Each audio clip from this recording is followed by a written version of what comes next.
explica las propuestas, los planes de trabajo y cómo cada candidato planea asumir el manejo del Ecuador para encaminarlo hacia un mejor rumbo. Otro relato, un espacio que lo conecta con los actores políticos y los análisis más relevantes, ofreciendo herramientas para decidir su voto. Otro relato, rumbo a las elecciones 2025. Bienvenidos. Bienvenidos y bienvenidas a otro relato electoral. Estamos aquí de nuevo para reflexionar, para pensar en voz alta alrededor de lo que tenemos que decidir el próximo 9 de febrero. Efectivamente, también hay candidatos a la diputación, a la asamblea, a la legislación, como lo quieran llamar ustedes, y vamos a conversar, por supuesto, con dos de ellos. Uno es Pedro Freire, que tiene una larga trayectoria política, ha estado candidato a la presidencia, a la alcaldía, y ahora tiene la opción de ser asambleísta por la provincia de Pichinchi. También está Mauro Andino, a quien conocemos de mucho tiempo, también fue candidato a la alcaldía, en este caso de Riobamba, y también ha sido un destacado analista, comentarista y un destacado también, por supuesto, abogado. Bienvenidos, Pedro y Mauro, ¿qué tal? ¿Cómo están? Muchas gracias, Orlando. Solo una precisión de forma nada más. ¿Cuál? Yo soy Freire con L de longo, no con R de rosca. Bueno, que quede grabado eso por si acaso. ¿Se conocían? Sí, ¿no? Han estado en otros debates, sí. ¿Se llevan bien? ¿Se conocen? Sí, hay una relación de respeto. Un saludo cordial para ti, Orlando, por supuesto para Pedro y también para toda la audiencia. Nos llevamos bien, más allá de las diferencias legítimas que existen en política, pero siempre han sido debates a la altura de las circunstancias, respetuosos, y cada uno defendiendo lo suyo, defendiendo su visión del mundo, del Estado y de la sociedad. ¿Están convencidos que van a compartir la curul? A mí me gustaría mucho pensar que realmente vamos a tener una asamblea en donde quepa el debate, en donde quepa las diferencias, pero convocadas a servir a la gente con los mismos fines de bienestar nacional. Entonces sí me gustaría mucho, ojalá, o sea, una cosa que me gustaría mucho es estar en la asamblea con mi compañero aquí. Claro que ¿Qué sí. les diferencia a cada uno de ustedes? Ya tienen... Fuera de la pinta, quieres decir. La edad, la pinta, ¿qué más les diferencia? A ver, a ti, Mauro, ¿qué te diferencia de Pedro? Yo creo que tenemos diferentes visiones del Estado, de la sociedad. Creo que en mi caso soy una persona que defiende profundamente determinados principios y valores como la solidaridad, la empatía, la compasión, la fraternidad, la acción colectiva, el trabajo en equipo. ¿Te defines de izquierda? El sentimiento de buena vecindad, el comunitarismo, que no es lo mismo que el comunismo, para matizar los conceptos. Creo que esa acción colectiva es fundamental en una sociedad. Y yo siempre digo que el Estado es como vivir en un gran condominio. Cuando tú vives en un condominio, todos los condóminos tenemos que pagar las alícuotas y tenemos que reunirnos periódicamente para poder resolver los problemas, las necesidades de quienes habitamos en ese condominio. Y con el pago de nuestras cuotas y con nuestra deliberación en la asamblea de los condóminos se toman decisiones. Bueno, ese sentido de pertenencia, de comunidad, es en el que yo creo en la vida política, sobre los asuntos públicos en la comunidad. Y por supuesto, soy de izquierda, soy progresista. Esos son los principios que defiende la izquierda. Sí. Yo creo que desde la derecha se defiende más bien, si tú quieres, el individualismo, la acumulación del capital, que no digo que esté mal. A lo que yo me opongo es a la acumulación obscena o excesiva de la riqueza en pocas manos. Entonces, Pedro, ¿cómo te defines tú y cómo te diferencias con lo que acaba de mencionar Mauro? Tal vez en muy poco, verás. Yo soy un liberal del tiempo en el que vivimos y desde donde estoy realmente tengo una responsabilidad muy grande, verás. Yo en mi casa tengo una hija de 25 que es artista, es escultora, es socialista, profundamente socialista, y socialista en una sociedad complicada porque es activista en los Estados Unidos. ¿Ah, sí? Claro, entonces ella le toca, ella hace política de veras, ¿no? Como el papá. ¿Y no le van a votar de Estados Unidos ahora que están votando migrantes y demás? Yo espero que no, o sea, supondría que no, de hecho, porque... O sea, ella tiene residencia y todo, ya. Ella es estadounidense. De hecho, en mi casa somos multiculturales y multinacionales también. Entonces, mi hija es estadounidense, ella ya está bastante tiempo allá y es socialista. Mi segundo hijo es un científico, es médico y es apático completamente a la política, como la mayoría de ecuatorianos. Ajá. A él le vale un carajo la izquierda, la derecha. Tiene menos de 25. Tiene menos de 25. Ah, sí está en ese rango donde pero es ha apático, cambiado. es como que para definición del apático político. Yeah. Entonces él quiero conversar de algo político con él y máximo llega a leer algún artículo de una revista que tiene que ver con la producción de algún alimento o de una vacuna o cosas así. A él la política no le viene. Mi tercer hijo, en cambio, tiene 17, va a estudiar leyes, es un anarcocapitalista, ese se nos fue al otro lado. ¿Cómo convive una familia con un socialista, un apático y un anarcocapitalista? Con un papá liberal que tiene la función de hacer que cada uno sea la mejor versión de cada uno. ¿Y la mamá que viva qué en comunidad. tendencia tiene? La mamá es gringa, entonces con ella tengo que siempre terminar arreglando porque es un poder encima. Y es republicana, dice la mamá. No, mi mujer es demócrata, de hecho. Es demócrata, ella es ambientalista. Yo soy un abogado en mi expertise, de hecho mi práctica profesional está en el sector de energía. Lo que yo sé es petróleo, es electricidad. Y mi mujer, fíjate, es bióloga y es ambientalista, no es una rayada. Pero creo que a mí me ha tocado la suerte de vivir en un mundo en donde el equilibrio es una misión de todos los días. Y veo que nuestra sociedad es así. Entonces, para mí, cada uno tiene lo mejor que sacar de sí mismo y mi responsabilidad como liberal es hacer que eso suceda. No mediar de manera gnóstica, no mediar de manera oportunista, sino realmente lograr lo mejor de cada uno. Y mi función es conseguir además los recursos a todos. ¿No? Y además yo quiero hacer una acotación muy importante. Además, cada vez que hemos entrevistado a Mauro, algo ha pasado en el estudio, en la grabación. La primera no se veía nada, estábamos a oscuras completamente. Y la segunda llegó prácticamente terminando una maratón, estaba acalambrado, sudaba así que espero que no patees ni la mesa, no pasa absolutamente nada. Así que con esas consideraciones, la otra pregunta para Mauro es: ¿por qué eres candidato de Pachacuti? ¿Por qué te lanzas por una lista donde no creo que hayas militado? Porque fuiste candidato a la alcaldía de Riobamba por lo que ahora se llama Revolución Ciudadana. Yo creo que, si tú me permites, hay que invertir la pregunta. ¿Por qué decido participar para llegar a la Asamblea Nacional? Y creo que la respuesta cae por su propio peso. Porque la gente, los ecuatorianos y ecuatorianas, no aguantan más improvisación. Los quiteños están cansados de tener asambleístas vagos, pillos, indolentes, corruptos, camiseteros.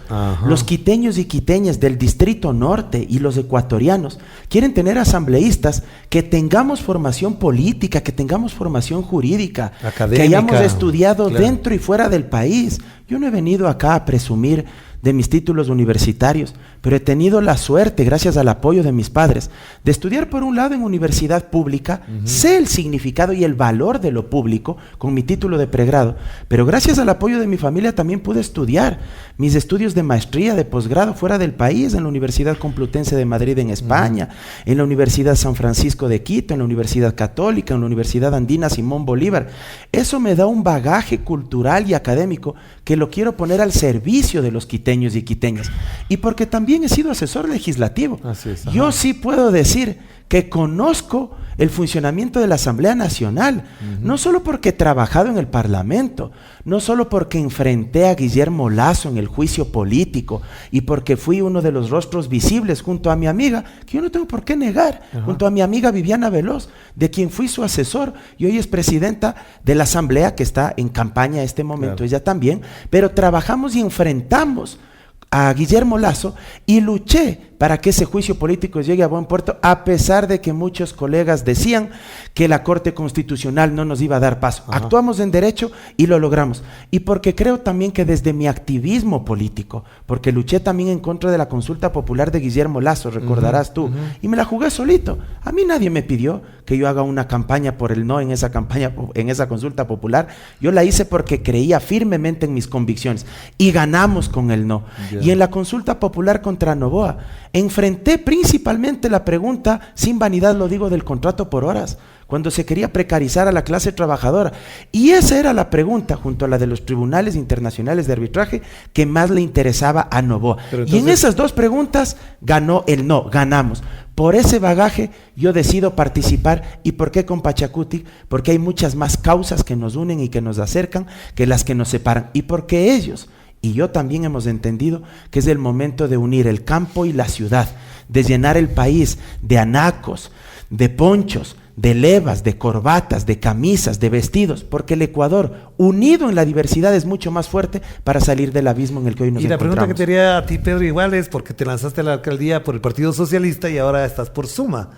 ¿Cómo es eso? Porque parecería que es camisetazo. Me lancé a la alcaldía con Suma y con el Partido Socialista. Ajá. De hecho, logré una alianza muy bonita. Pero quien inscribió la candidatura fue el Partido Socialista. No, la alianza huyó. De hecho, fueron los dos partidos. Es un posicionamiento. Hay gente que no le gusta la idea de que sea de izquierda o de derecha y ponen estas cosas. Ajá. Pero en realidad lo que logré es poner en práctica mi pensamiento y es lograr que se alíen alrededor de un plan concebido para que indistintamente de la posición política se tenga resultados económicos, de seguridad y de participación en la ciudad de Quito.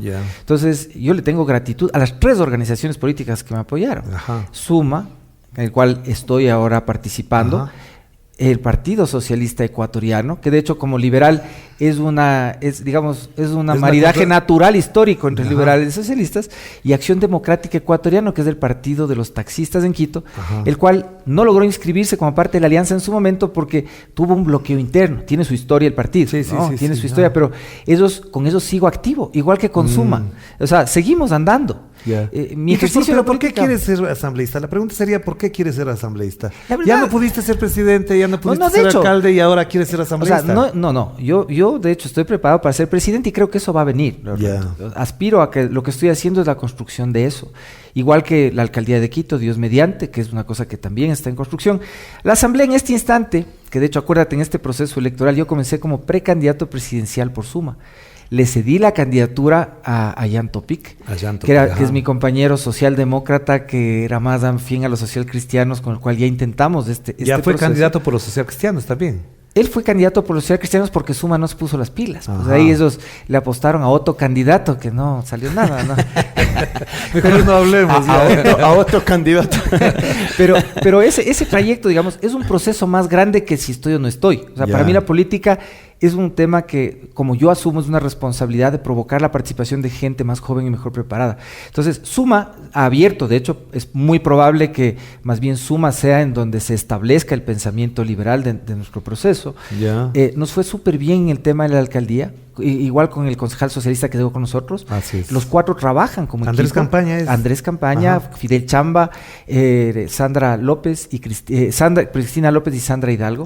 Y funcionan como equipo. De hecho, nos reunimos, trabajamos, pensamos las cosas. Van bastante bien. Pero entonces, ¿por qué asambleísta? Porque quería apoyarle a Jan. En realidad, una vez que yo cedí mi candidatura, que soy el único que realmente puedo decir, yo he cedido una candidatura de veras, el proceso me pidió que apueste a ayudar con prosélitos en un distrito en donde, digamos, básicamente sin hacer mucho, tenemos fuerza. Tenemos presencia permanente en el territorio, tenemos organizaciones sociales, gremiales, de profesores, de estudiantes durante todo el tiempo. Entonces decidí aceptar para ayudar, pero claro, el sistema como está funcionando en manos de quien no le gusta que le hagan sombra, terminó quitándonos del candidato presidencial. Y ahorita tenemos un reemplazo, obviamente, un compañero del proceso de Transforma, que no tiene obviamente la fuerza de Jan. Entonces yo ya me quedé subido en esto, sin renunciar, preparado obviamente, con un proyecto legislativo, con una claridad de lo que se tiene que hacer, y de hecho veo más mi posible función en la asamblea que el tema de fiscalización, que creo que requiere de un perfil de investigador y sabueso que yo no me interesa. Yo soy un constructor de soluciones y de cosas. Creo que en el tema de legislación tengo cosas que van a ser útiles, pero sobre todo en el de representación. Yo siento que mi función es hacer lo que hoy nadie está haciendo en la ciudad de Quito, y es asumir el compromiso de volver a traer el poder, rescatar el poder nacional de los ecuatorianos, que ya no tiene que estar más en San Borondón, sino volver a Quito. Yo siento que esa es mi función y para eso obviamente tengo que poder hablar y trabajar con todos.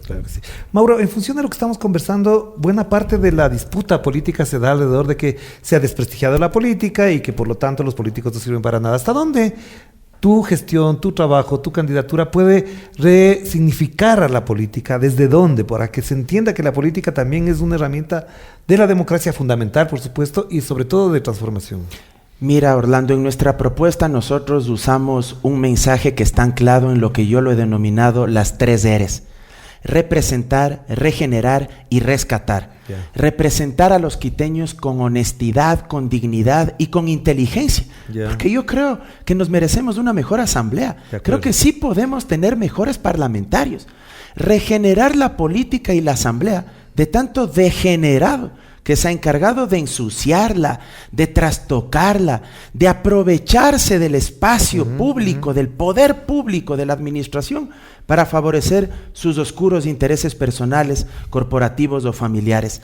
Y rescatar significa rescatar los derechos de la gente, salud pública, educación pública, seguridad social, seguridad ciudadana, una vida digna, rescatar las instituciones del Estado, fundamentalmente, no pero desde la asamblea, y a esto iba, yo sí creo también que quienes estamos postulando para llegar en representación del Distrito Norte de Quito, debemos recuperar la trascendencia, el núcleo medular que Quito siempre ha tenido en la política nacional. Quito está olvidada, y uno de mis grandes compromisos como quiteño, porque yo nací aquí en Quito, en la parroquia Benalcázar, un 23 de noviembre de 1982, como quiteño sí creo que hay que levantar liderazgos desde la capital de la República, no solo desde la izquierda, también desde la derecha, pero profundamente, sobre todo desde los sectores democráticos. ¿Para qué? Para darle la centralidad que Quito se merece ante el país. No puede ser posible que ahora las grandes decisiones no se tomen en Quito, que no tengamos liderazgos nacionales desde la capital. Y yo como asambleísta también quiero ser un puente que una por un lado a todas las izquierdas y progresismos en el Parlamento, pero que una también a los sectores democráticos que sean de derecha, porque estamos enfrentándonos a una dicotomía que no es falsa, sino que es latente. Lo que está en juego es más que una elección, Orlando. O somos democracia o somos hacienda, o somos principado bananero o somos una república de ciudadanos. Y eso se logra uniéndonos entre los distintos bloques democráticos. Yo convoco no solo a la gente de Pachacutic, porque voy a ser asambleísta de Pachacutic, sí, de las listas 18, donde me pueden encontrar mis votantes, mis mandantes, pero yo también convoco a la gente de la Revolución Ciudadana a que no vote a ciegas por las listas de candidatos asambleístas, a que voten por Mauro Andino Espinosa, a que hagan una valoración de quienes hemos sido conocidos para ustedes y quienes hemos luchado por las causas que la Revolución Ciudadana también ha luchado. Yo invito a los electores de los otros partidos y movimientos políticos a que voten por el candidato a la presidencia que de pronto ellos decidan, pero que revisen la papeleta para asambleístas. De acuerdo, pero entonces, y que ahí estará Mauro Andino para representar todas esas grandes causas. Pedro, en función de lo que acaba de decir, ¿hasta dónde desde tu perspectiva y desde el liberalismo, de la condición liberal que dices, se puede rescatar la política? Porque también es cierto que el liberalismo ha sido una corriente muy importante en la historia universal, democrática, pero también en el Ecuador se ha confundido mucho el liberalismo con una fórmula quizás que apega más a la derecha y más hacia los sectores poderosos. En realidad ha tenido su historia y es bien interesante. Hace unos 3 semanas tuve un almuerzo con embajadores de países europeos y con algunos de los observadores de este proceso electoral, que felizmente vinieron en misión completa, los 100 y pico, que les veo que además sí están trabajando. Ojalá no les hagan la cuca, porque... Ojalá no se pasen de paseo y el Consejo Nacional Electoral. Sí les veo, yo estoy observando, los observadores también, por si acaso, verán. Lo que me llamó la atención es que entre uno de ellos, uno medio erudito en temas de historia, o sea, ya cuando tipo empezó a citar el tomo tal de Enrique Ayala y el otro libro de Jorge Salvador y de González Suárez, yo me senté un ratito a conversar con este señor. Y en la conversación se hablaba de las izquierdas y las derechas. Y el señor salió con una teoría que me obligó después de ir a leer. Me dice, ¿sabes que en tu país la izquierda y la derecha se originaron sin sentido? Y si tal vez están cobrando sentido, es fruto de otros asuntos. Pero fíjate tú lo que pasó en Ecuador. La mayoría de la tierra se repartió durante la colonia en unas cédulas reales, brutalmente injustas, que lo que hicieron es al que era más cercano a la corona, darle más tierra con más almas ahí puestos. Con más todo indios. Con todo indios, como se dice vulgarmente. Y eso pasó en el mundo, ¿no? No solo aquí, ¿no? Eso pero aquí fijaste cómo influye eso en el presente nuestro, según esta teoría, ¿no? Que me pareció interesante. Dice, estas cédulas reales repartieron las haciendas y entre el siglo XVII y el final del siglo XIX pasaron a la postre entre 4 y 6 generaciones en cada familia que fueron fragmentando las cédulas reales. Hasta que al final del siglo XIX en realidad había facciones en las familias que estaban más contentas con los repartos y otras menos contentas. Los que estaban más contentos, obviamente, tenían como interactuar más cerca con un poder que a ese momento todavía era el Estado casado con la Iglesia, claro. Y así nació el conservadurismo. Y las posiciones liberales, o lo que le dio fuente a la izquierda, no fueron entonces causas laborales de trabajadores ni del agro, sino el mal reparto de la tierra. Pero en el siglo XIX esa izquierda todavía no estaba. El final. No, pero es el origen. Porque la línea de tiempo, es donde viene la línea de tiempo que me parece interesante chequear y está escrita. Esa línea de tiempo nos va llevando hacia el socialismo ya en el siglo XX, pero con el origen en el mal reparto de tierras entre las familias. Entonces, él me decía, la conciencia que ustedes tienen al final de cuentas es más de envidias que de causas sociales originariamente, lo cual es una apreciación de alguien que lee la historia del Ecuador desde fuera. Claro. Para mí, en realidad, el tiempo en el que vivimos produce una izquierda o una derecha alrededor de la capitalización que esos procesos probablemente llevaron a acumular medios de producción hacia el siglo XX. Cosa que se acentúa terriblemente cuando después del boom petrolero muchos reconvierten sus propias tierras y el acceso al capital que les regala el Estado a los que vienen estando, digamos, afincados en la oligarquía, en puros instrumentos financieros que les transforman en la banca. Claro. Entonces, sí hay un fenómeno que viene desde ahí y termina en una banca. ¿Y por qué te instalas en ese escenario? Porque desde chico tengo en mi casa una cosa que es inevitable hacer. Mi bisabuelo, el papá de mi abuela, presidió la Revolución Juliana, que es el movimiento, es la motivación política que me hace a mí sentirme liberal. En 1925. Correcto. O sea, el general Luis Telma Paz Miño, y a la postre un tío tatarabuelo, el secretario de la Junta, Miguel Bonilla, pero él es por el lado de mi abuela materna. Todas estas cosas a mí me inspiraron siempre a pensar que uno no solo puede concentrarse en la inequidad o en la inigualdad y desigualdad en la sociedad, sino en cómo construir un reducto de legado efectivo en el tiempo que nos haga orgullosos de algo. Y a mí me enorgullece lo que ellos hicieron en ese tiempo. Entonces trato de entender lo que me motiva a pensar cómo se hace la contratación, cómo son las relaciones entre la sociedad, cómo se consiguen recursos para construir un ideal socialista como una ciudad de cuidados. A partir de eso, a partir de romper esas desigualdades. Y Quito, de hecho, es clave en poder reconfigurar ese poder, porque es la única ciudad que tuvo acceso a ser cosmopolita desde el boom petrolero. Así es. En realidad, el resto de nuestro país, con el perdón del San Borondón, es periférico. Pero a ver, Pedro, para avanzar, sí tengo una pregunta que es para los dos directamente, porque además está en el imaginario y están en algunas evidencias. Les pregunto a los dos, ¿confían en el Consejo Nacional Electoral? ¿Hasta dónde hay garantías plenas más allá de que estén observadores, no estén?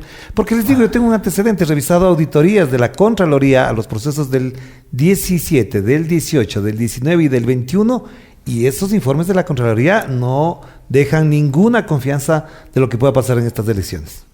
¿Qué piensas tú? Mira, yo creo que los árbitros electorales no dan garantías de absolutamente nada. Lamentablemente estamos viviendo bajo una democracia híbrida o restringida. Si tú quieres, en palabras mucho más simples y coloquiales, estamos camino hacia un régimen que ya ha rebasado ciertas características autoritarias para empezar a dar serios visos y formas de un régimen autoritario, pero ante todo antidemocrático y dictatorial. Yo pregunto, ¿cómo se llama el régimen y cómo se denomina el presidente que, a pesar de que la Constitución y la ley le ordenan que debe entregar el poder definitiva o transitoriamente, no lo hace?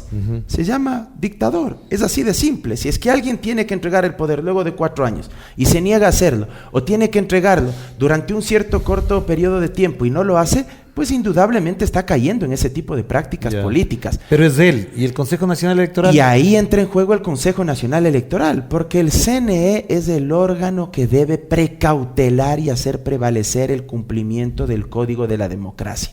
Lamentablemente, este no es que sea un tema demasiado popular entre los ciudadanos, no es un tema que genere votos tampoco, porque la gente lo ve muy lejano, es la pelea, el conflicto de los políticos, de la cotidianidad, pero en términos institucionales es gravísimo, porque en el corto, en el mediano y en el largo plazo significa que hay una avanzada peligrosísima por parte de quien está en el poder, que si es que hoy hace eso, legitimado apenas por 1 año en el ejercicio del cargo, ¿Qué será capaz de hacer si es que se queda 4 años en el ejercicio del mismo? Entonces, ¿tú confías en el Consejo Nacional Electoral? En el año 2021, cuando yo corría la campaña presidencial con el Movimiento Amigo, que fue este experimento que hicimos de tomar sin pagar a nadie un partido político, sin usar recursos del CNE y demás.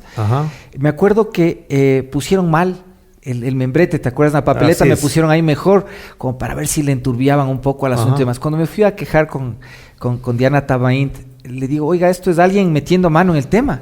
Y me dijo, vea, usted es nuevo. O sea, Diana, además, como es de ella, que no sé, le puedes venir y decir, usted es sinvergüenza, ladrona, hija de tal. Y ella, no se inmuta. Ella, yo le admiro. Yo quisiera tener el superpoder de Diana, de si tengo que estar frío, estar en esa frialdad. Y me dijo, y 3 veces que me he quejado por algo con el CNE, me dice, usted es nuevo. Pedro, esto es política. Le digo, pero esto es un organismo de control. Me dice, esto es política. Entonces, sí, de entrada, el juez está dispuesto a jugar a la política cuando tiene que ser juez. Hombre, es que eres nuevo si no entiendes. Pero porque los dos están disputando algo que podría revertirse y que no refleje necesariamente la voluntad popular. Que los votos que vayan hacia ustedes a lo mejor no entran y van a otros. Por eso yo siempre digo que la calle no calle. Hay que estar preparados en un sistema semidemocrático o demidemocrático, como dirían los franceses, a estar preparados para la calle todo el tiempo. ¿Y tú qué harías para que te garanticen que los votos que son tuyos vayan hacia...? Absolutamente de acuerdo. Y aquí sí quiero decir algo. El derecho a protestar y a resistirse, de hecho, es un derecho liberal.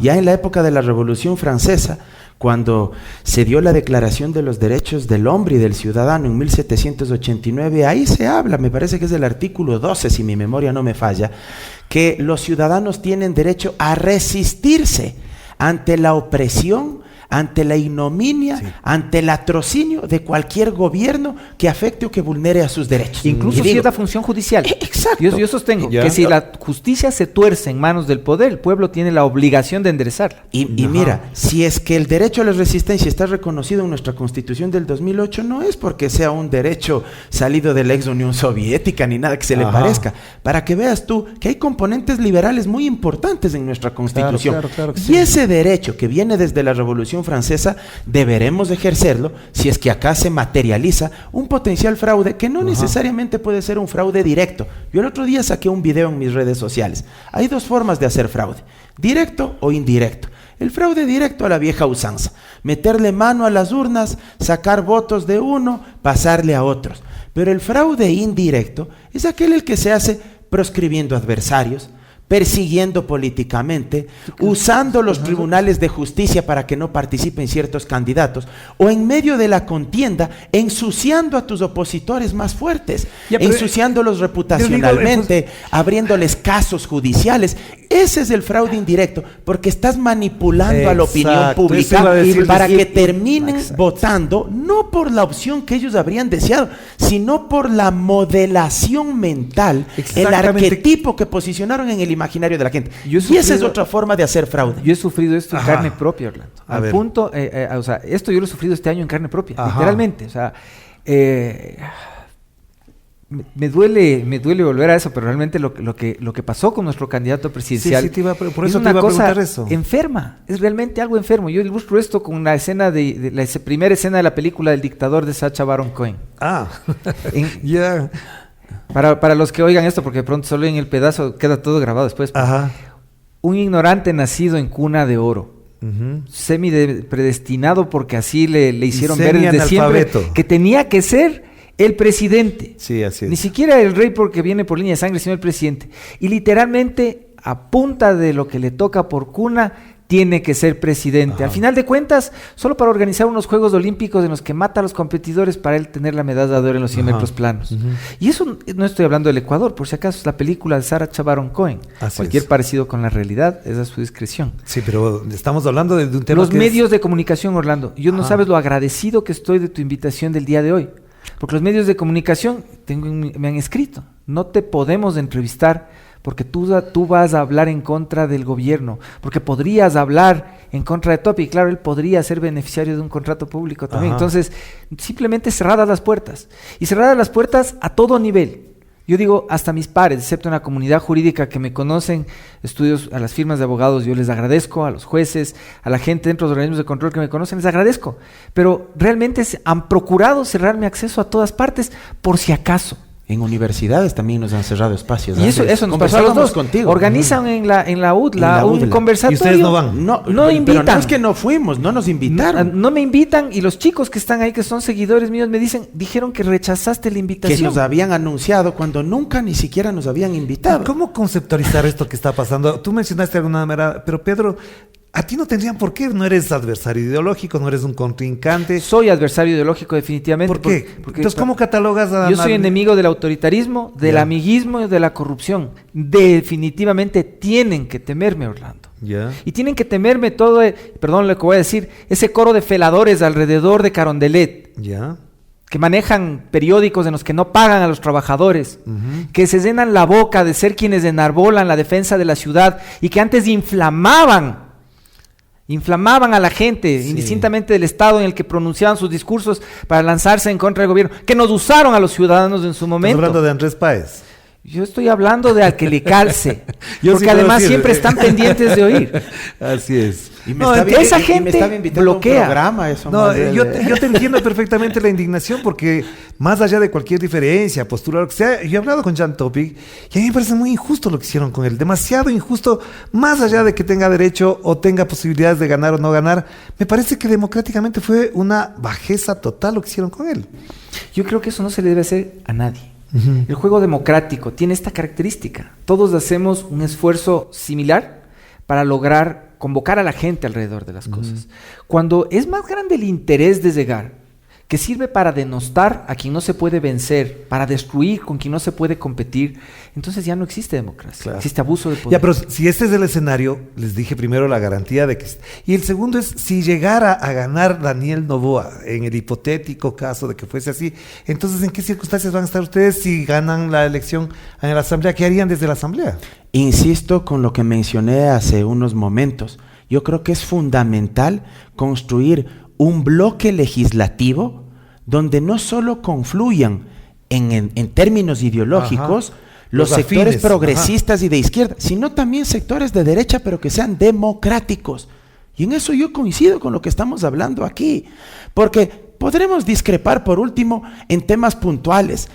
Extractivismo o post-extractivismo, temas impositivos, fiscales, pero en lo que no podemos discrepar es en la defensa de la democracia, en que todos deben participar en igualdad de condiciones, en que no se pueden usar los tribunales para perseguir adversarios, en que no se puede permitir la corrupción gubernamental, Orlando, porque hoy tenemos una industrial molinera instalada en Carondelet, asignándole contratos a la tía del presidente Noboa. Pero si eso es lo que está en juego, fíjate tú lo que podría pasar. Es algo inconcebible lo que se podría venir en el Ecuador. Y yo confío en la sensibilidad y en la inteligencia del pueblo ecuatoriano. Imagínate lo que sería.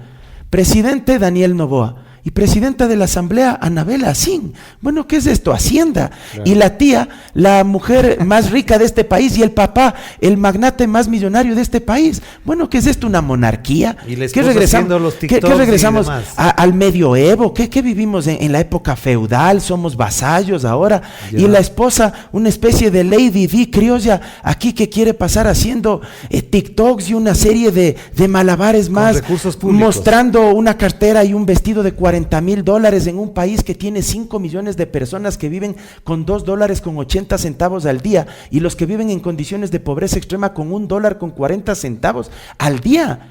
Eso es humillante, eso es lo que está en juego. En ese marco deberemos unirnos, si es que ese es el supuesto, el hipotético escenario, pero que yo no lo consiento, porque yo sí aspiro que exista otro gobierno democrático que pueda sacar al país de la ruina en la que nos encontramos. Pedro, ya que lo mencionó Mauro, lo has mencionado tú, ¿qué grado de corresponsabilidad tienen ustedes de que Noboa esté en el poder? Porque Jan Topic hizo campaña por Daniel Noboa, la derecha, los empresarios dijeron que era preferible tener a Noboa que a Luisa González. De hecho, mucha gente del RC que yo vi activa y buscando fondos para él en la campaña anterior también. O sea, creo que la responsabilidad de todos viene de la mano incluso del gatillero que acabó con la vida de Fernando Villavicencio. Porque acuérdate tú que lo que vimos en la segunda vuelta, que concluyó con con este periodo interino, chafito, no sé cómo decirle, presidencial, en realidad detonó a partir de un voto pésame que está ampliamente estudiado, que de otra manera no hubiera producido este resultado. Pero hicieron campaña por Daniel Noboa. No, simplemente, o sea, cada cual, cuando fuimos preguntados, en mi caso, y en el caso de Jan, tú puedes ver cómo fueron las posiciones políticas. ¿Pero tú votaste por Daniel Noboa o no? Yo me mantuve en el voto secreto, pero tengo que confesar. Yo voté por el gas oeste y por eso tengo derecho a decir que me han timado. O sea, yo no soy un perjudicado como la mayoría de ecuatorianos, porque obviamente fue una mayoría. Son varios los que me dicen exactamente lo mismo. Voté por él y estoy decepcionado, y la decepción es un peso gravitante en la conducta política de cualquier persona. Y yo creo que eso se va a ver probablemente reflejado en la votación en el 9 de febrero. Entonces, sí te pregunto, perdón que te interrumpa, si en la segunda vuelta pasa Luisa y Daniel, vas a votar por Luisa. Yo tengo un candidato en papeleta, ahorita sería irresponsable decir que no, yo voy a votar por Enrique Gómez. Pero en función de lo que estábamos conversando nada más, tenemos que ir cerrando porque efectivamente se nos pasa volando el tiempo, pero ¿qué hacer, por ejemplo, desde la legislatura para dos situaciones que son muy coyunturales, pero que no son temporales? El tema de la migración, deportación masiva, cierre de consulados que no tienen nada que hacer. ¿Qué hacemos con el tema de la migración, que se está convirtiendo ya no en un problema nacional, que efectivamente lo es, sino en un problema mundial? Yo no quiero rehuir a la pregunta que le hiciste a Pedro. Está en su derecho y es legítimo. Yo sí quiero jugármela ahí. Yo sí quiero ser totalmente frontal. Si es que hay una segunda vuelta y está en juego una posición progresista de izquierda versus la de Daniel Noboa, yo lo he dicho antes y lo vuelvo a decir ahora. Yo votaré por esa candidatura progresista. Mauro Andino es un aliado de las izquierdas y de los progresismos en este país. Mauro Andino no se va a ir con la derecha autoritaria y dictatorial de Daniel Noboa. Y ahí no me pierdo, no hay por dónde esconderse y yo me la voy a jugar. Así que eso es clarito. Gracias por la aclaración. Vamos entonces por el tema de migración, que me parece que no es una cosa menor. Mira, primero solidarizarme con los compatriotas que han sido tratados bajo niveles de indignidad absoluta, tratados como viles criminales, delincuentes. Creo que cuando alguien migra no es porque quiere ir a robar. Cuando alguien migra es porque su país, lamentablemente, no le ha brindado las oportunidades necesarias para quedarse en su territorio. ¿Y qué hacemos entonces de la Ecuador debe tener una posición firme, pero también inteligente.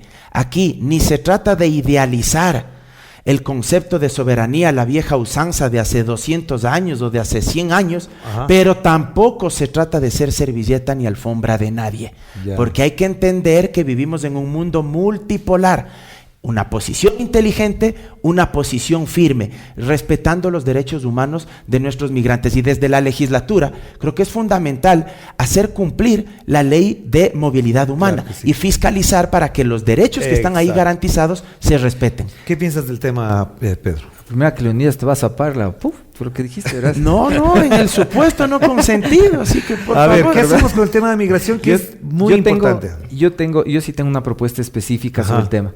Para mí el tema de la migración desde el 2021 es algo que ha concitado mucho mi atención, mi necesidad de estudiar sobre el fenómeno, el hecho de tener una familia que es multinacional y mi propio trabajo, que implica el hecho de ejercer la profesión aquí en los países vecinos, me hace ver esto muy de cerca. Para pensar en la motivación que yo iba a tener para ser candidato presidencial, decidí ir a ver la ruta de los migrantes. Entonces, ¿estuviste en El Salvador? Estuve en Panamá, en Costa Rica, en El Salvador, en Guatemala, en México. Recorrí un poco para entender cómo se ve un coyotero, cómo se ve un migrante que está caminando, cómo es que unos llegan en 15 días y otros no llegan en un año. Otros desaparecen, además. Y muchos, más de los que nos podemos imaginar, desaparecen. Me fui al Darién, que es, digamos, la parte en donde más se concentró este tema. De hecho, es una cosa que ha tenido continuidad. Pero está en las redes, en pedrojosefreile.com, puedes ver el detalle del viaje, porque hay incluso un video sobre el tema. Pero esto tuvo secuela. Cuando yo regresé fui a buscar a la familia de la pareja de jóvenes que encontré, Alfredo y Ana.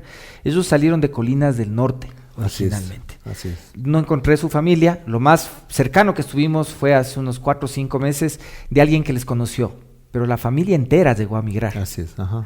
Este chico, el día que nos despedimos, estaba en un estado emocional tan destruido. Él había sido violado, Ana había sido violada, ella tenía vergüenza de volver, él casi le convenció de venir, les ofrecía adoptarles. Y ella iba a seguir igual. Y él decidió acompañarle.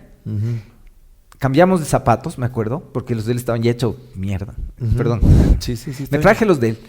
Y cada vez que primero de regreso me regresé con los zapatos en la mano, ¿no? Ajá. A buscar familia, no hubo la familia.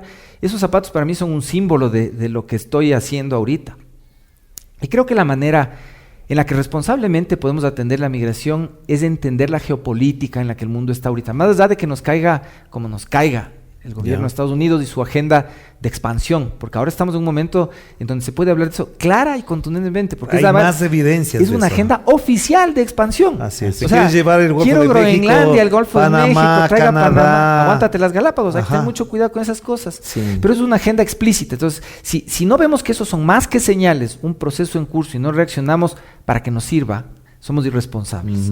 Si de allá no quieren que llegue gente y acá necesitamos que venga, la conclusión está en qué hacemos para que ellos mismos gasten su plata aquí. Parte de mis procesos, que de hecho no es un tema ideológico, es un tema de practicidad, Mauro, el promover una ley de concesiones explícitas, más allá de las APPs, lo que busca es usar la fuerza del contendor como el jiu-jitsu. Yo puedo pelear con uno más grande y más pesado, pero si utilizo su propia viada, tengo cómo vencerle. Claro. La plata de los gringos a nosotros sí nos sirve. Nos sirven menos el hecho de que consuman las drogas que ahora menos pasan el por fentanil. aquí. Esas no nos sirve. Pero que si ellos pueden invertir acá para que nuestra gente no necesite querer irse allá, eso nos sirve. Claro. Y yo creo que el momento está dado para aprovechar eso. No es la relación que pueda tener nuestro actual presidente con el ministro de Salud de allá. Son las relaciones que cientos de personas tenemos en la comunidad internacional a través de universidades, sí de empresas, sí de desarrollos culturales, sí de lazos políticos, con la misma comunidad de los Estados Unidos en la cual nosotros tenemos que aprovechar la circunstancia política. Porque de otro lado, tenemos una China que compite por los mismos activos, que eso que hacen no es invertir nada, es prestarte. Y te prestan con coima para asegurarse de que te sigas endeudando. Es un chulquero con coima.